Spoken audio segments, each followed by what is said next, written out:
Paunawa, ang lahat ng nakapaloob sa kwentong ito, ay pawangkathang isip lamang, at hindi tunay na nangyari. Salamat po.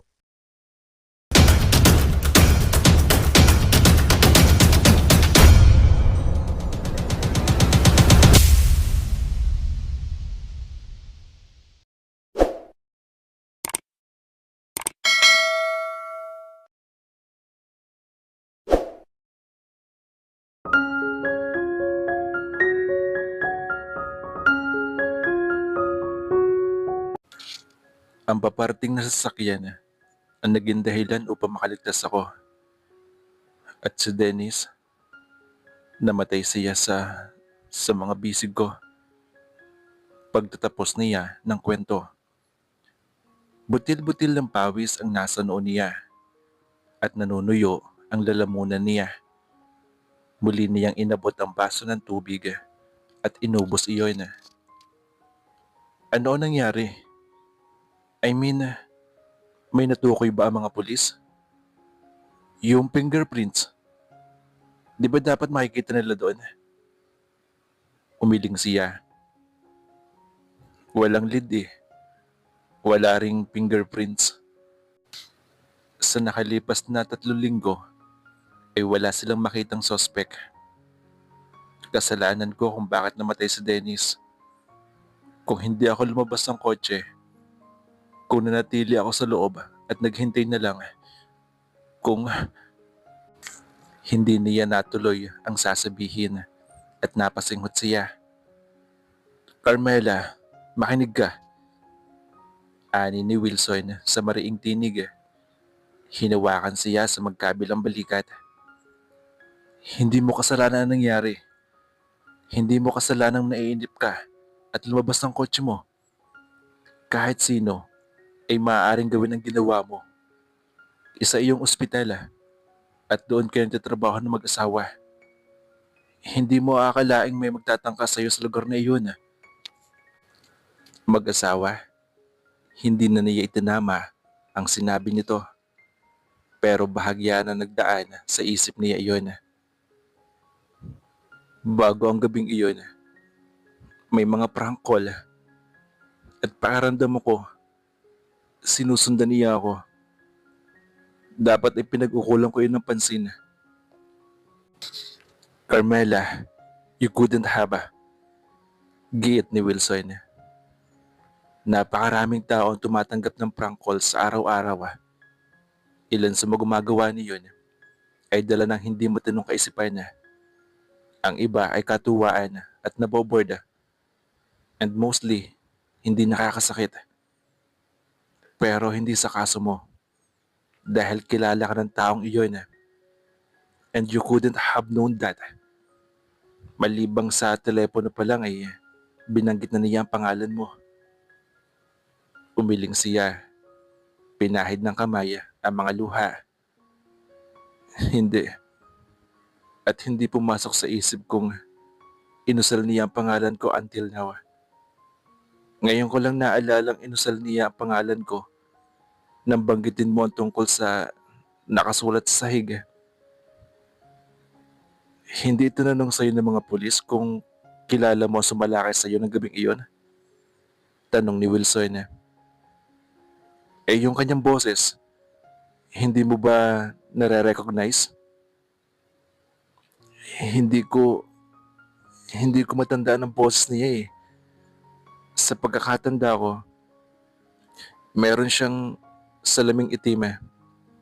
Imagine, nakasalamin siya sa gitna ng gabi. At hindi ko matandaan ang mga tinatanong ng investigador sa akin sa dami. Besides, I was too shocked by the attack. Of the way Dennis died. He was stabbed in the neck. Tulad ng ginawa sa asong iyon. At narito siya. Sinusundan niya ako. Tinakpan niya ang bibig upang hindi siya mapabulalas ng iyak. Kinabig siya ni Wilson patungo sa dibdib nito at kinumport siya. Alam ni Carmela na yakap-yakap siya ng lalaki. Inihahatid ng mga bisig nito ang kapanatagan at kaligtasan sa damdamin niya. Pero papaano kung tulad ni Dennis ay natigil siya sa pag-iisip? Hindi niya kayang maibang taong muling madadamay dahil sa kanya. Samantala, Wilson point of view. Naramdaman ni Wilson ang panginginig nito. Hinawakan niya sa magkabilang balikat si Carmela. Carmela, listen. Wala ka dapat ikatakot. Narito ako. Walang mangyayari sa'yo. Promise. Ang pagnanais na mahuli ang salarin ay makatwiran dahil sa propesyon niya. Pero ang intensidad ng pagnanais niyang proteksyonan ng babaeng ito ay kinamamakhan niya. It was beyond his job, beyond any sexual desire he had for this woman. Was it just sexual desire? Why was his emotion involved? Was it really? Ang alam niya ay responsibilidad niya ang mag-ina. Ayaw niya na magkaroon ng masamang mangyari sa mag-ina. Poprotektahan niya ang mga ito kapalit ang buhay niya. At pinagkakatiwalaan siya nito. Mariin siyang napapikit sa naisip. Oo, pinagkatiwalaan din siya nito. At lahat na nagtiwala sa kanya ay nabigo. Binugo niya ang mga taong mahal niya. At lahat ng mahal niya sa buhay na nagtiwala sa kanya ay namatay. I'm so grateful, Wilson. Pero ayoko may mangyari sa'yo tulad na nangyari kay Dennis. Ani ni Carmela. Carmela, si Dennis ay walang kamalay-malay sa mga mangyayari. Pero ako, alam ko ang mangyayari. Alam kong nariyan lang kung sino man nagtatangka sa'yo. At nakahanda ako, Carmela. Iyon ang pagkakaiba namin ni Dennis. Bukod pa sa sanay akong harapin ang ganitong uri ng tao. Wilson, walang taong sanay humarap sa isang kriminal. Maliban kung pulis ka. Halos mapangiti si Wilson. Kung iyon ang gusto mong itawag, okay. Nakita niya ang pagkalito sa mukha nito at ang pagnanais na mag-usisa pa. Hindi ko alam kung bakit mo ako tinutulungan. Nagkakilala lang tayo 4 days ago. Pabulong na sabi ni Carmela. 4 days ago lang ba? Tanong niya. Tumingala si Carmela sa kanya at nakita nito ang nakatagong ngiti sa likod ng mga mata niya. Kumawala ito mula sa pagkakahawak niya. Ipinag-cross ang mga braso sa dibdib. Paano mo nagagawa magbiro? Carmela, dahil nagpapanik ka, natataranta ka. Hindi mo makuha makapag-isip ng maayos dahil sa takot. Iyon ang gusto mangyari ng taong iyon. And then, you would be an easy target. Lohe kong sabi niya. Huminahon ka at mag-isip. Sino sa mga kakilala at kaibigan mo ang nakagalit mo? Umiling si Carmela. Wala akong alam. Kahit man lang makasamaan ng loob dahil sa isang walang kwentang dahilan, ay wala akong alam. Si Dennis, babaeng maaaring naargabyado niya. Umiling uli ito. Nitong nakalipas na mga araw, walang laman ng isip ko kundi iyan. Wala akong maisip kahit na isang maaaring gumawa nito. Hindi sumagot si Wilson. Sinulyapan sa sala si Andrea na nagpapaikot ng mga laruan sa sahiga. Mga laruan iyon ni LJ. Sa isang sandali, biglang nahalinhan ng anyo nito ng anyo ni LJ. Nakangiti at masiglang naglalaro. Napakurap si Wilson. Hindi dapat niya nakikita si Annie at si LJ sa bahay na iyon. Ano ang kahinatnan ni Andrea kapag may nangyari kay Carmela? Biglang tumaas ang galit niya sa taong gustong pumatay kay Carmela. Nanggigit-git ang kalooban niya at ang kanyang mga mata ay naningkit. Bumaba tumaas ang dibdib niya sa paghinga. Bumaling siya kay Carmela. Nakita niya nakatingin ito sa kanya. Marahil iniisip nito kung anong iniisip niya. Hahanapin ko kung sino man yung gustong pumatay sa iyo. Sabi niya na may conviction at galit. Kung ang takot sa mga mata ni Carmela ay dahil sa nakikitang anyo niya, ay hindi niya binigyang pansin. Tumalikod siya at lumakad patungo sa ref. Oras na para gumawa ng French fries na pinangako ko, sabi niya. Carmela point of view. Lumipas ang ilang oras. Katatapos lang nilang maghapunan at si Andrea ay tulog na nang ipanghik ni Wilson sa itaas. Tinutulungan siya ni Wilson na isara ang lahat ng mga bintana at ang pinto sa ibaba nang makarinig sila ng parada ng sasakyan sa harap ng bahay. Nagkatinginan sila at sabay na lumakad patungo sa harapang entrada. Pagbukas ni Wilson ng pinto, ay nasa harapan na nila ang isang lalaki. May bitbit itong malaking baga.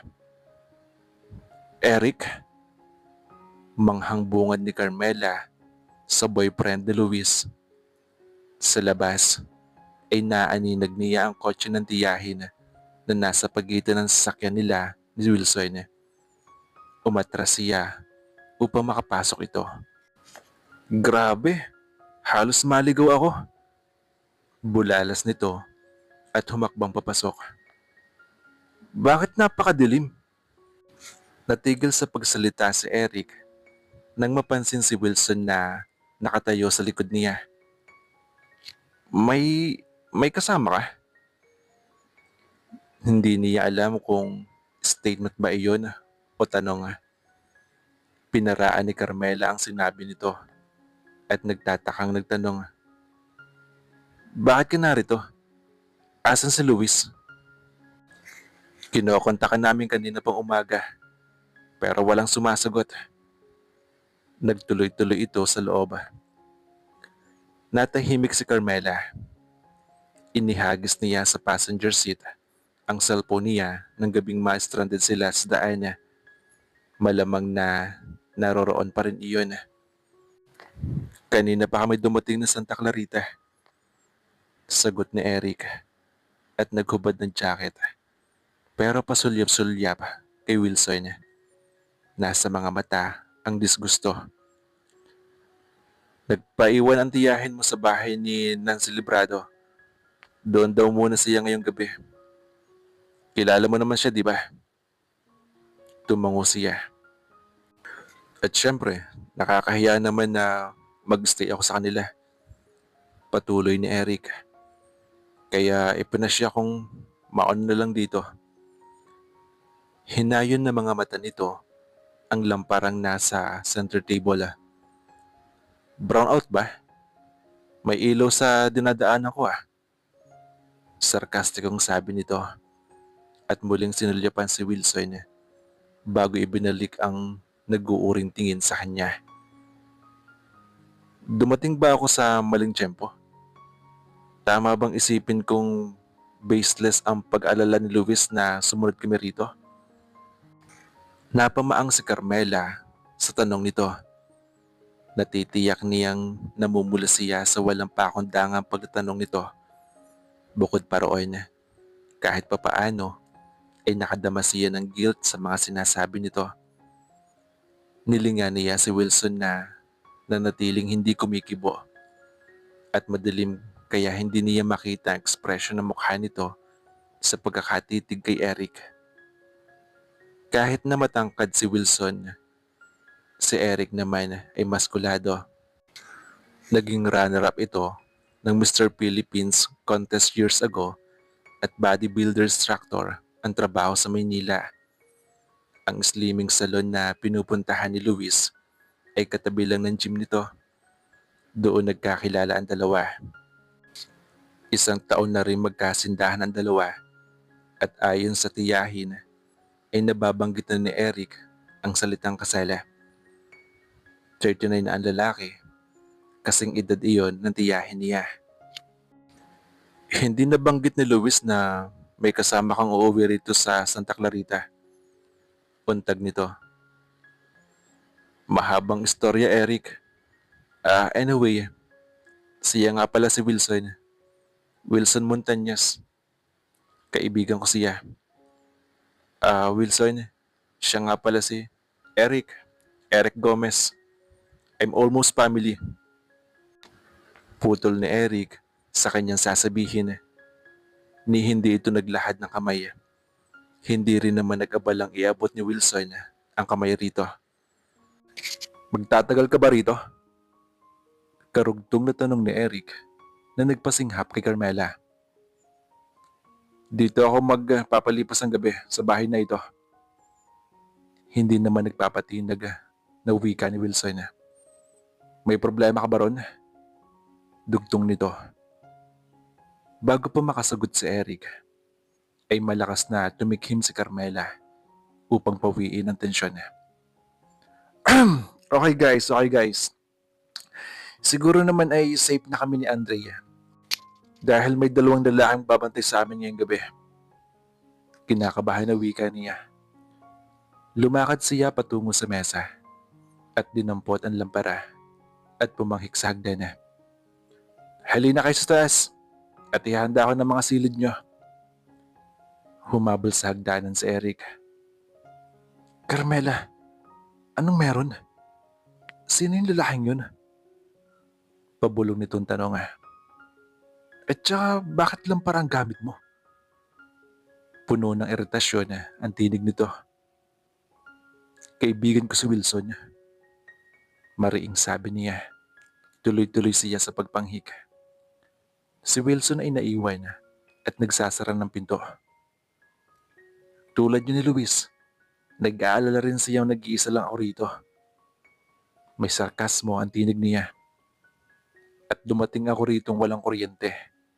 So anong gagawin ko? Syempre, kahit itong lampara, okay na to kaysa wala. Saan mo siya nakilala? Baka naman yan kakilala mo lamang tumaas ang kilay niya. Tumigil ito sa pagkasalita. Kailangan ba na kung anong gagawin namin dito ipapaalam sa'yo, ha? Di ibig bang sabihin niyan inaamin mo sa akin na nasa isip ko kung bakit may kasama ka rito? Eric, wala dapat akong aminin. For goodness sake. Kung sakali man at may katotohanan na nasa utak mo, wala ka nang pakialam dun. Binuksan niya ang pinto sa silid na nasa dulo ng pasilyo. 4 ang silid sa bahay na iyon. Ibinigay niya kay Wilson ang silid ng lolo niya na nasa tapat ng silid niya. Pinili na niyang manatili sa silid ng mga magulang kaysa lumipat sa silid na inuukupan niya sa tuwing nagbabakasyon sila roon. Mas malaki ang kama sa silid ng mga magulang niya at kasya silang dalawa ni Andrea. Ibinigay niya ang dulong silid pagkatapos ng isa pang silid na ipapagamit niya kay Luis. Carmela, concerned lang ako at natitiyak kung ganun din ang mararamdaman ni Luis sa sandaling malaman niya ito.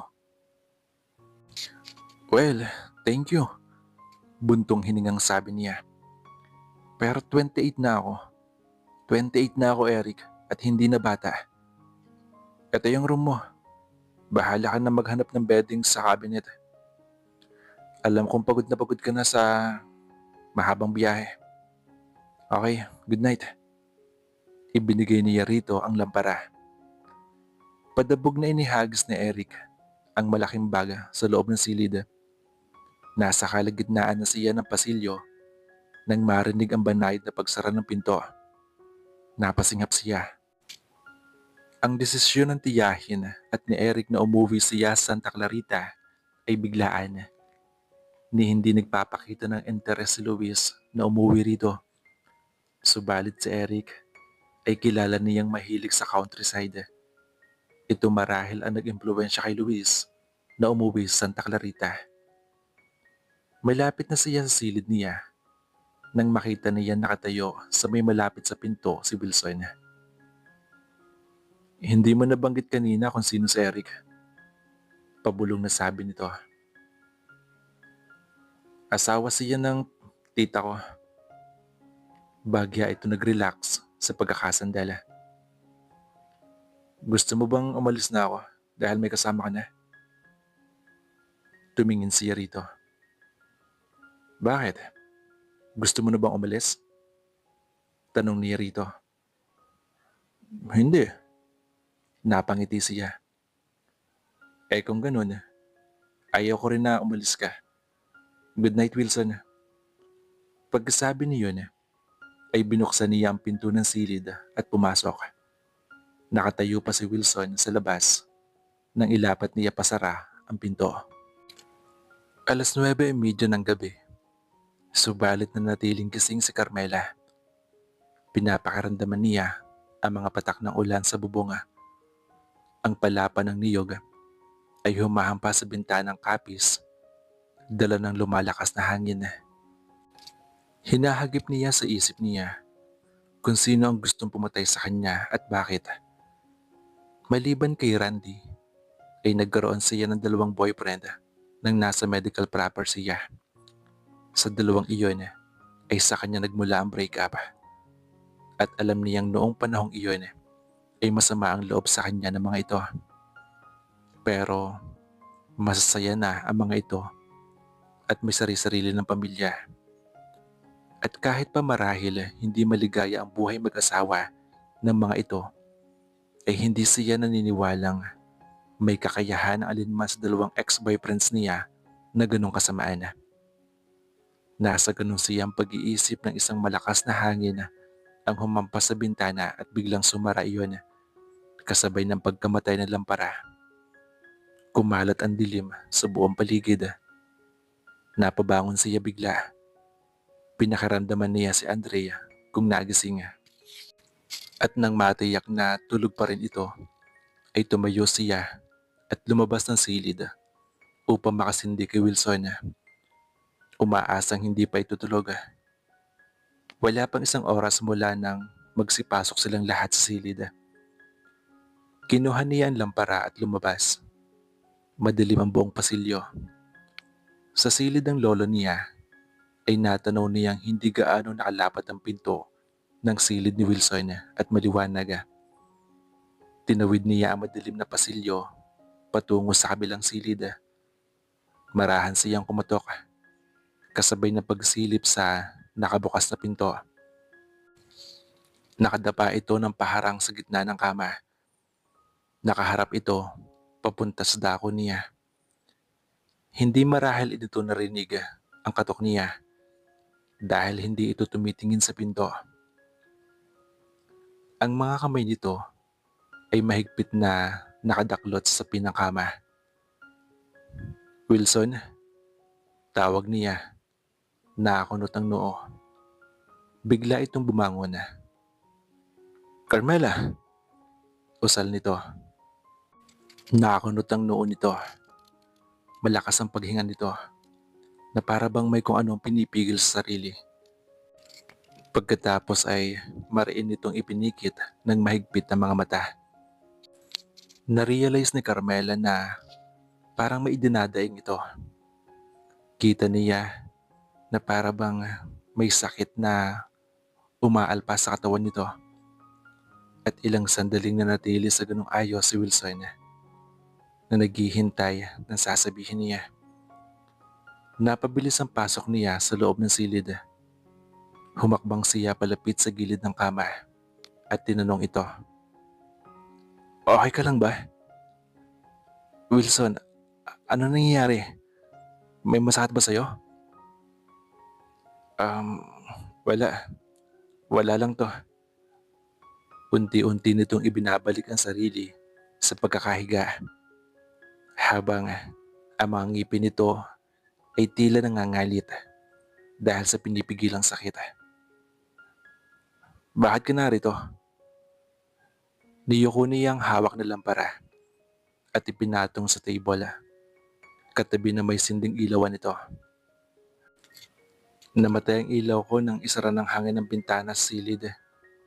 Makikisindi sana ako, paliwanag niya pagkuway na upo sa gilid ng kama. Parang may masakit sa Wilson na. Sabihin mo sa akin na, doktor ako. Okay lang ako. At saka, pwede ba Wilson? Wag mo nga ako dyan okay. Kita mo nga parang mamimilipit ka na sa sakit. Tsaka, alsin mo yung mga ganyan-ganyan mo.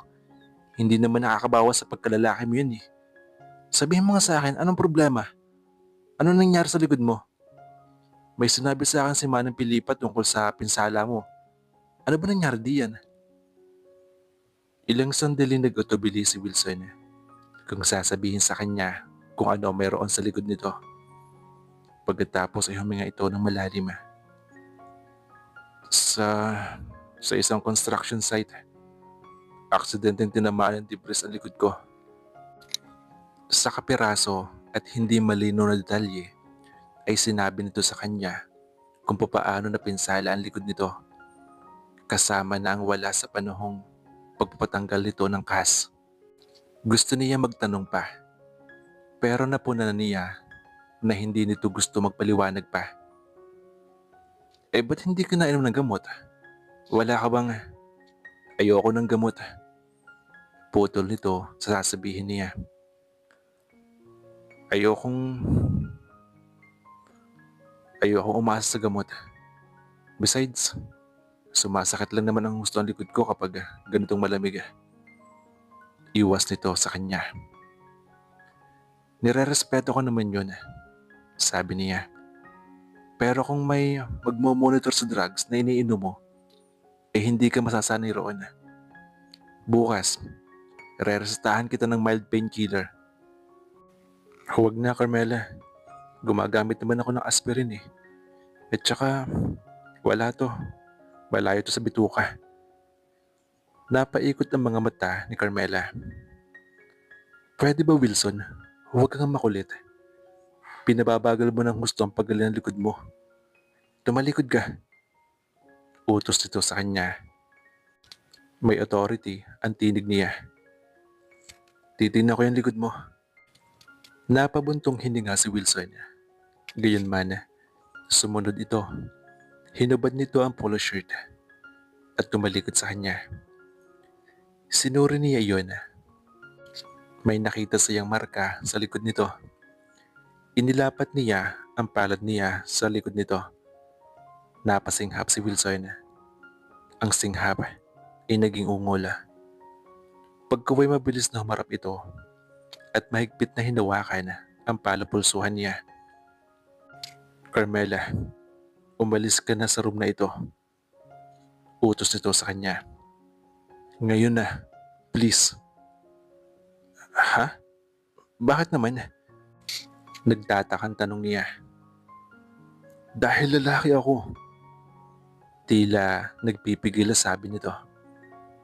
Maganda ka, Carmela. At napakagago ko kung i-deny ko na hindi ako attracted sa'yo. Hindi ko gustong gumawa ng bagay na ikususuklan mo sa akin pagkatapos. Kaya please, umalis ka na.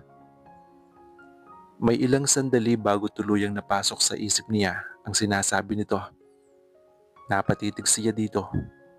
Unti-unting tumayo.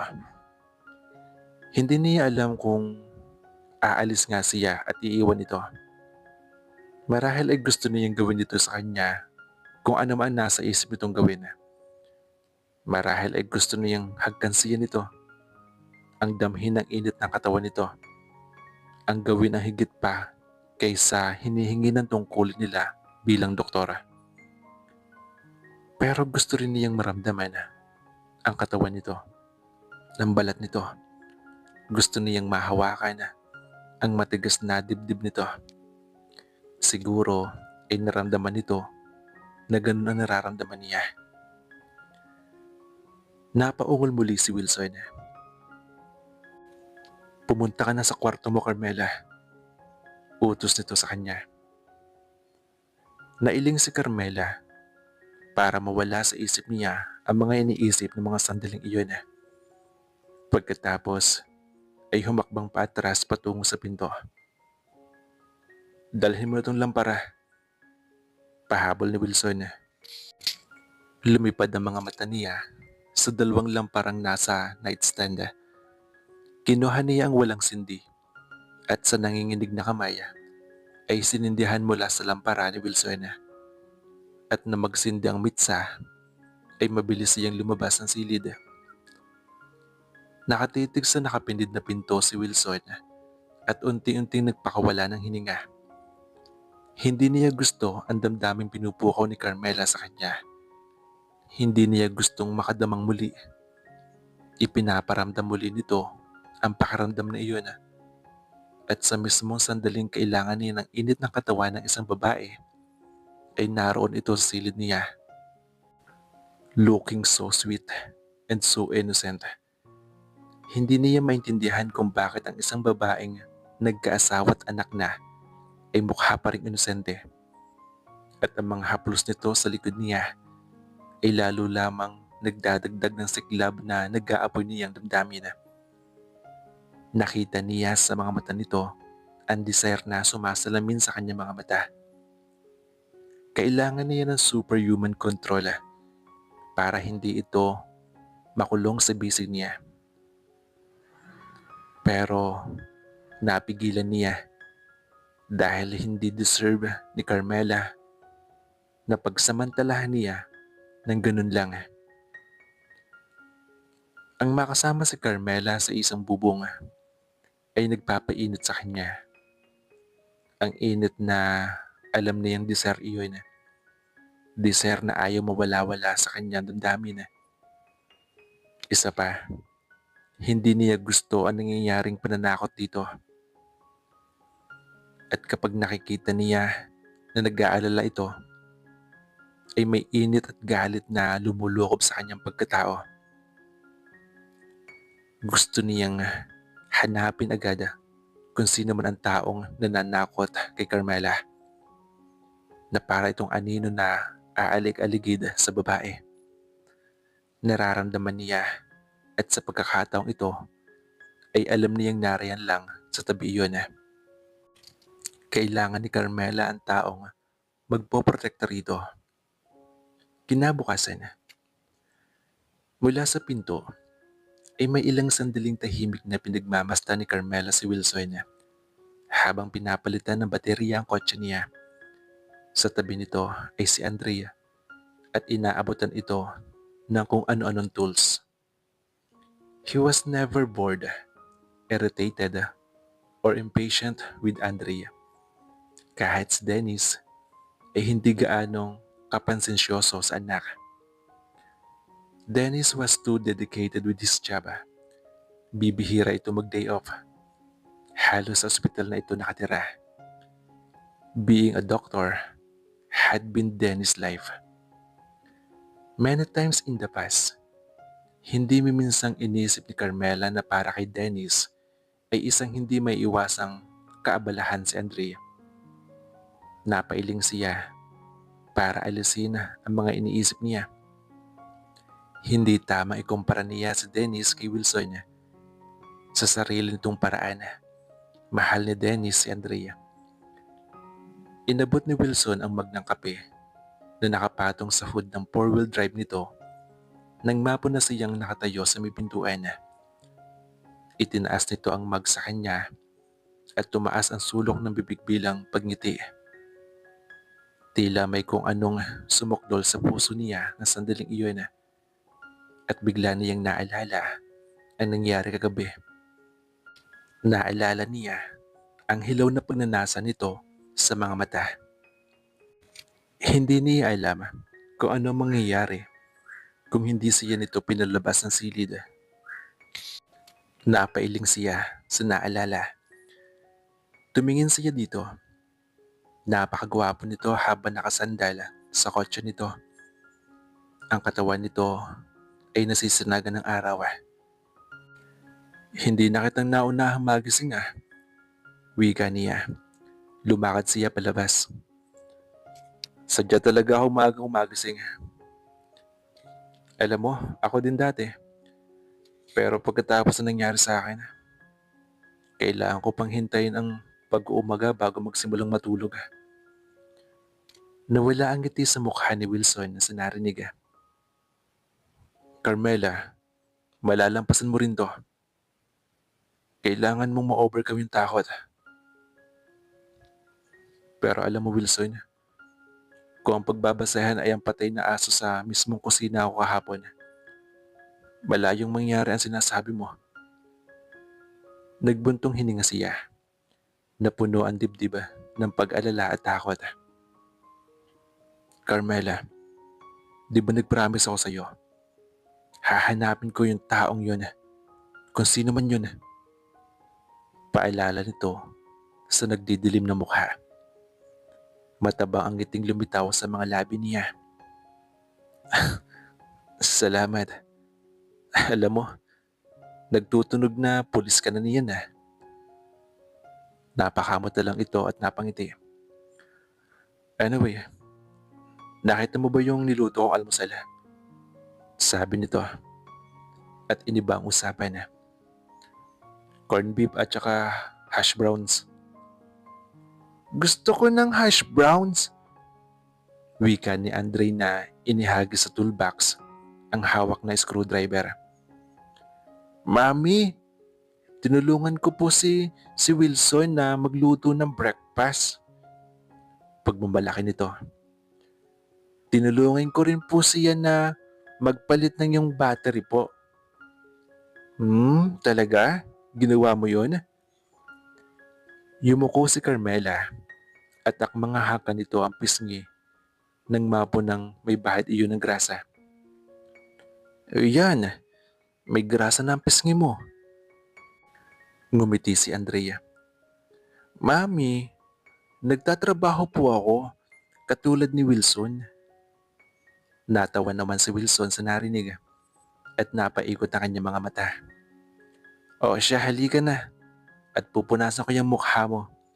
At pagkatapos, ay titikman natin ang pinagmamalakan yung dalawa.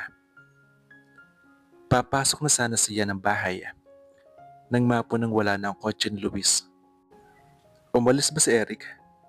Tanong niya kay Wilson. Oo, umalis siya. Siguro mga 2 hours ago na. Pababa kami ni Andre nang marinig ko ang pagalis sa sasakyan niya. Nagkipit siya ng mga balikat. Susunduin marahil ni Eric ang tiyahin sa bayan. Pagkahugas niya sa mukha at mga kamay ni Andrea, ay nagtuloy siya sa kusina. Nakaupo na si Wilson at nagsali ng kape. Sinuri niya ang mga niluto nito.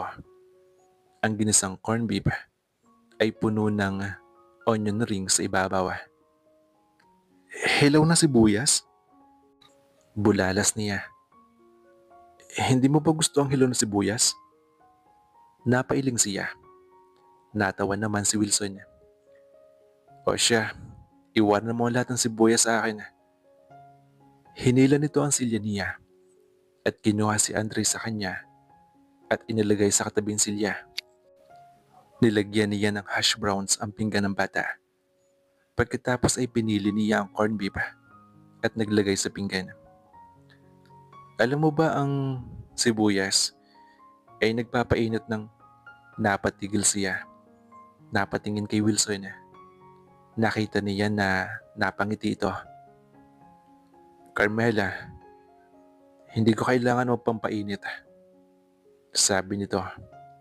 Nakatitig ito sa kanyang mga mata. Dahil sa narinig, ay tila namula siya at sinisisi ang sarili sa nasabi. Kaya napatahimik siya.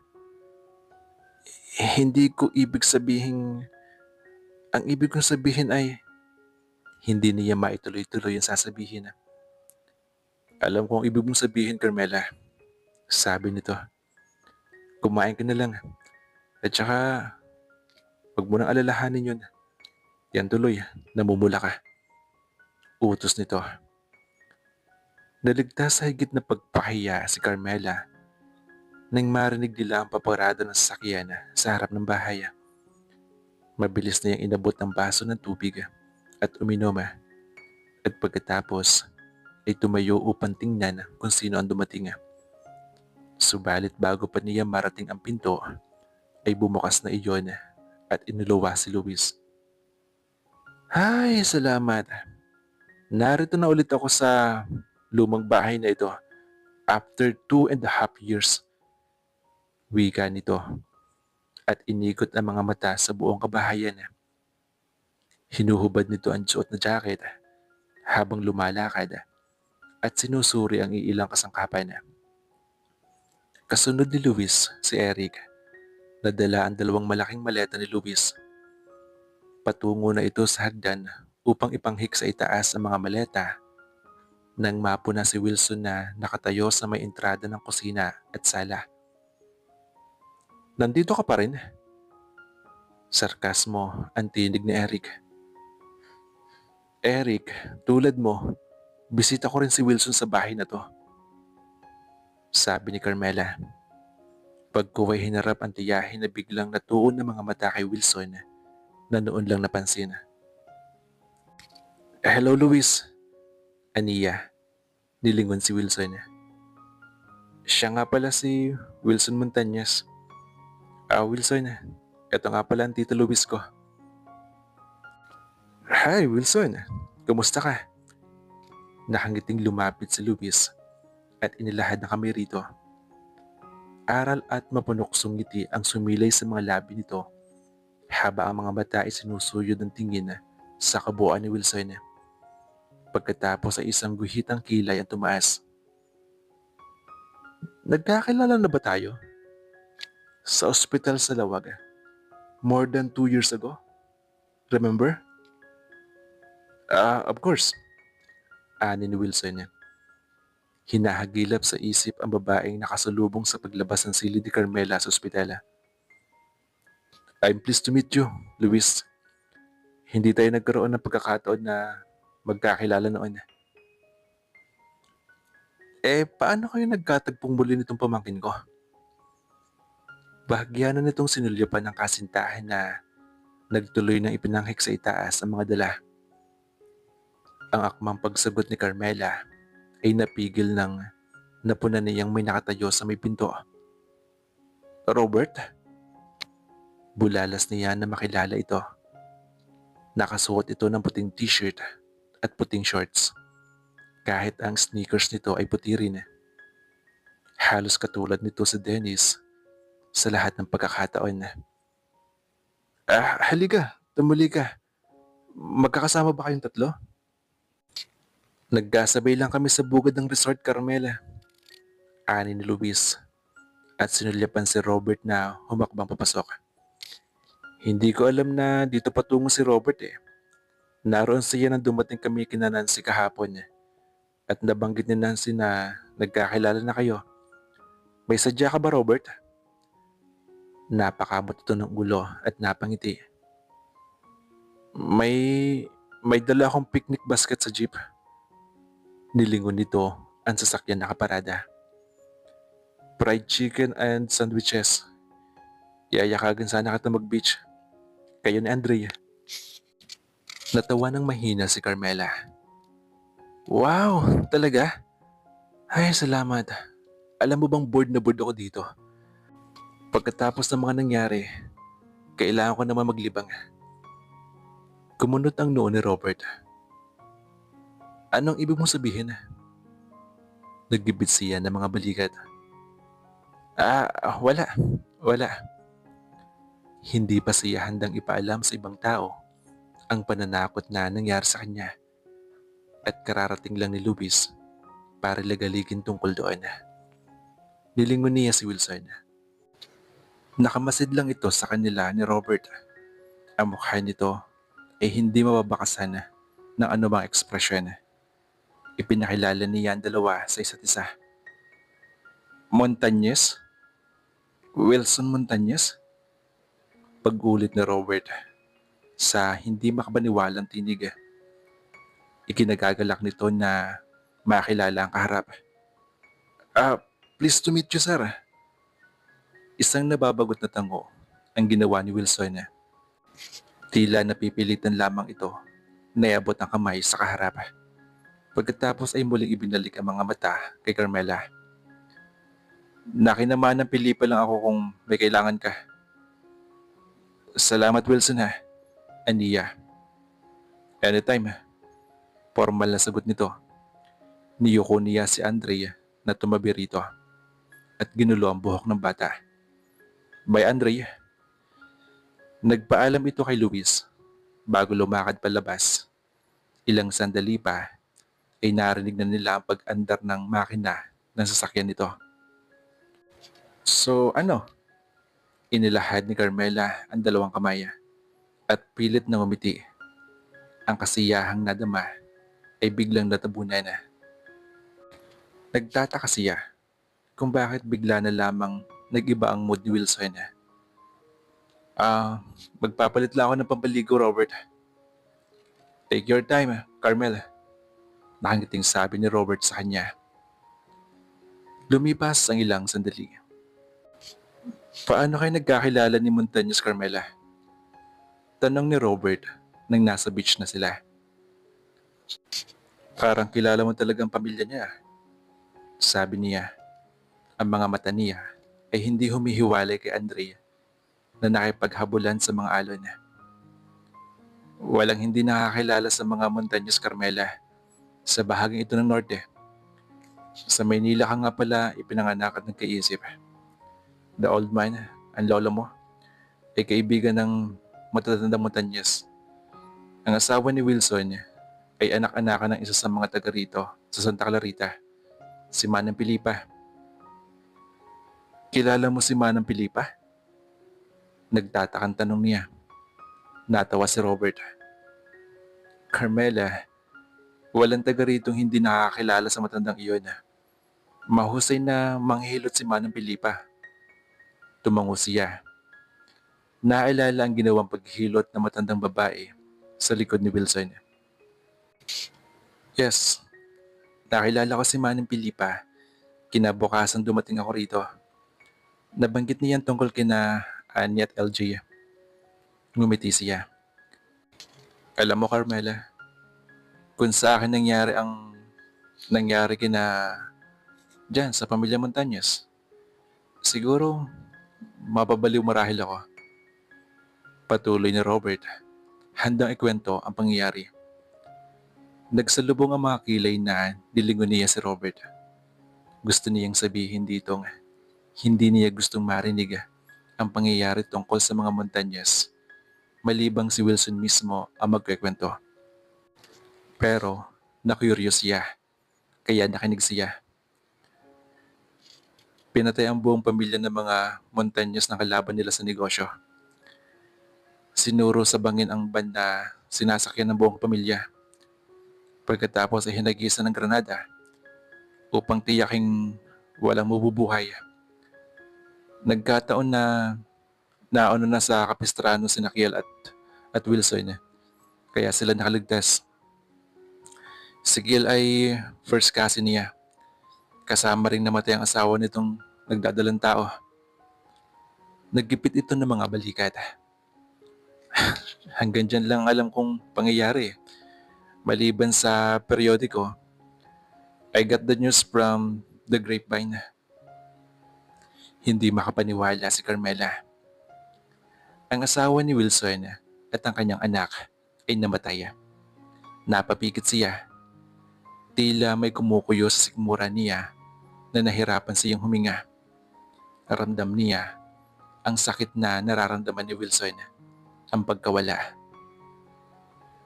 Ngayon, naiintindihan niya kung bakit minsan ay gusto nito makapag-isa.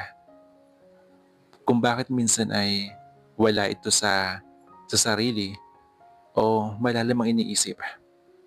At nakikita niya minsan sa mga mata nito na sobrang lungkot, na hindi may paliwanag, na kahit sa kanya mismo ay hindi masabi.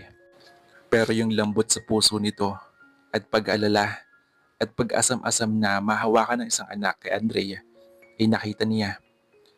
Kaya ganun na lang ang pag-alala at galit nito sa kanya nang hintuan sila nito sa daan.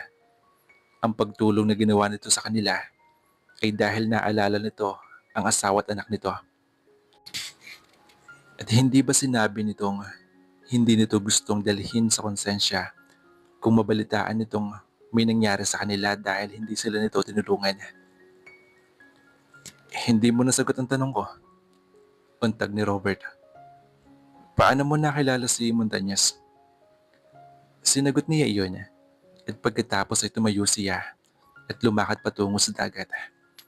Kinarga niya si Andrea at dinala sa tubig. Ang bata ay tuwang-tuwa. Sapilitan siyang ngumiti at kinawayan si Robert na nakatitig lang. Nawala na siya ng ganang maligo. Subalit magtataka si Robert kung mahalata nitong naapektuhan siya sa trahedyang sinapit ng pamilya ni Wilson. Beside, ayaw niyang madisappoint ito. Pinaghandaan nito ang pagtungo sa kanila. Kaya kailangan niyang iparamdam dito na gusto niya ang imbitasyon nito.